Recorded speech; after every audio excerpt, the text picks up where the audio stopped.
The capture of Lucknow was the Battle of Indian Rebellion of 1857.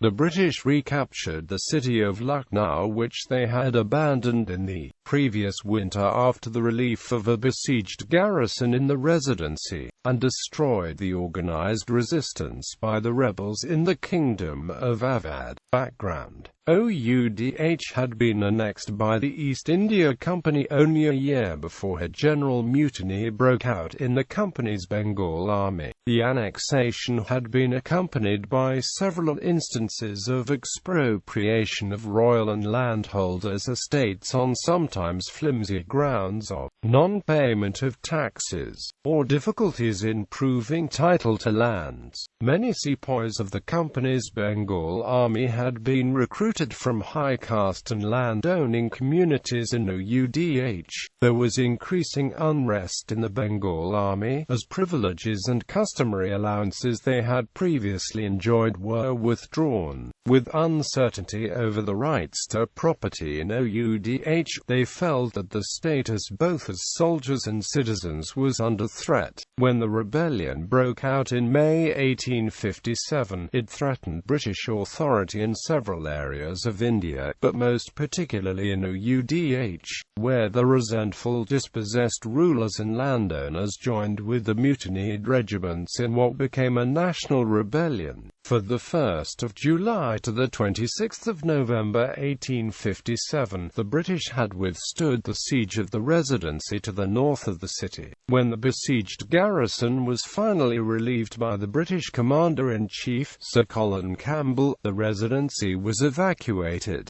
Campbell's communications were threatened. He returned to Cawnpur, from where the relief expedition had been mounted, with all the civilians evacuated from the Residency and the sick and wounded. However, he left a division of 4,000 men under Sir James Outram to hold the Alambar, a walled park 2 miles south of the city. During the following winter campaigning season, Campbell re-established his communications with Delhi and with Calcutta. He also received fresh reinforcements from Britain and built up a substantial transport and supply column. After capturing Fatehgarh on the 1st of January 1858, which allowed him to establish control over the countryside between Cawnpur and Delhi, Campbell suggested leaving Oudh alone during 1858, concentrating instead on recapturing the state of Rohilkhand, which was also in rebel hands.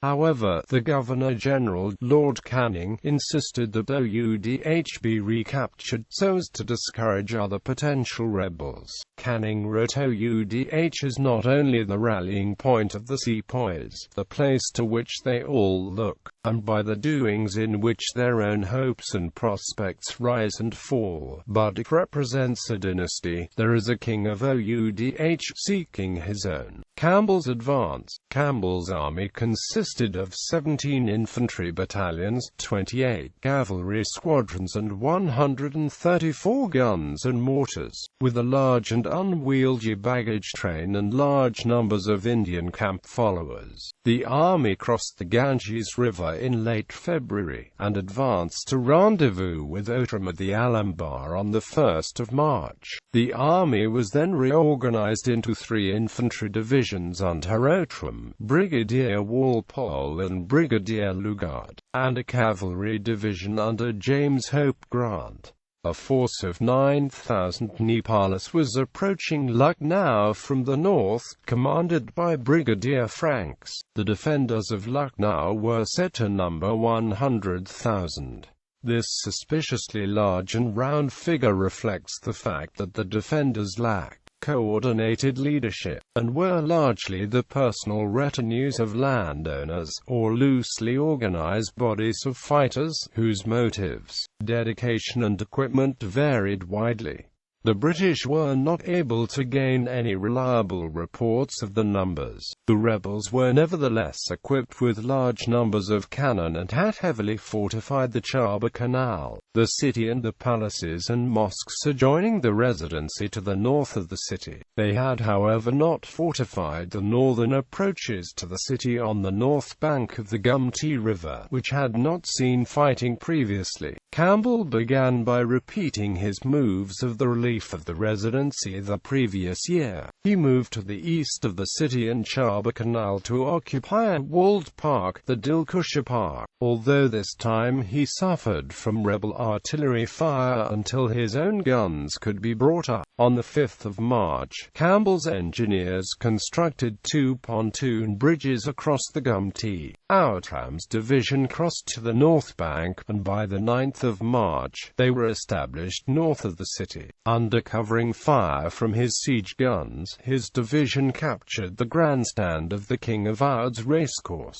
Meanwhile, Campbell's main body captured La Martiniere and forced the way across the Chaba Canal with few casualties. Capture of the main defences. By the 11th of March, Outram captured 2 bridges across the Gumti near the Residency, although heavy rebel artillery fire forced him to abandon the stone bridge. Meanwhile, Campbell occupied an enclosed palace and a mosque with little opposition. These 2 positions had been the scene of heavy fighting the previous November. In front of him was a block of palace buildings, collectively known as the Begum Kothi. There was severe fighting for these on the 11th of March, in which 600 to 700 rebels died. Over the next 3 days, Campbell's engineers and gunners blasted and tunneled their way through the buildings between the Begum Kothi and the main rebel position in the King of Awadh's palace, the Kaisaba. Meanwhile, Outram's guns bombarded the Kaisaba from the north.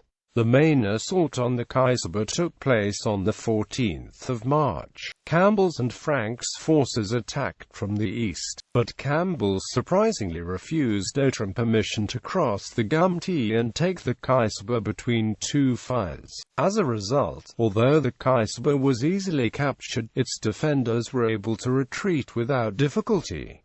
Final capture of Lucknow. Most of the rebels were abandoning Lucknow and scattering into the countryside. Campbell failed to stop most of them by sending his cavalry after some rebels who had left earlier. Operations temporarily halted while the British reorganized and most regiments fell to looting the captured palaces. On the 16th of March, Outram finally recrossed the Gumti, and his division advanced on and stormed the Residency. There were disjointed rebel counter-attacks on the Alambar and the British positions north of the Gumti, which failed. A rebel force which was supposed to contain Begum Hazrat Mahal, the wife of the dispossessed king of Awadh, and her son Burgess Quadra, whom the rebels had proclaimed king, was driven from the Muzabar, yet another walled palace 4 miles northwest of Lucknow. The last rebels, 1,200 men under a noted leader, Ahmadullah Shah, also known as the Maulvi of Faizabad, were driven from a fortified house in the center of the city on the 21st of March.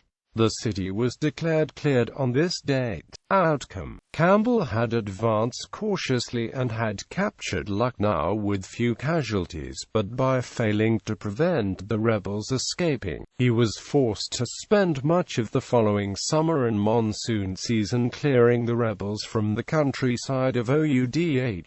As a result, his army suffered heavy casualties from heat stroke and other diseases. Outram had also failed to protest his orders not to advance on the 14th of March, which had allowed most rebels to escape. Outram was civil commissioner for Awadh in addition to his military command, and may have allowed his hopes for pacification and reconciliation to override his soldiers' instincts.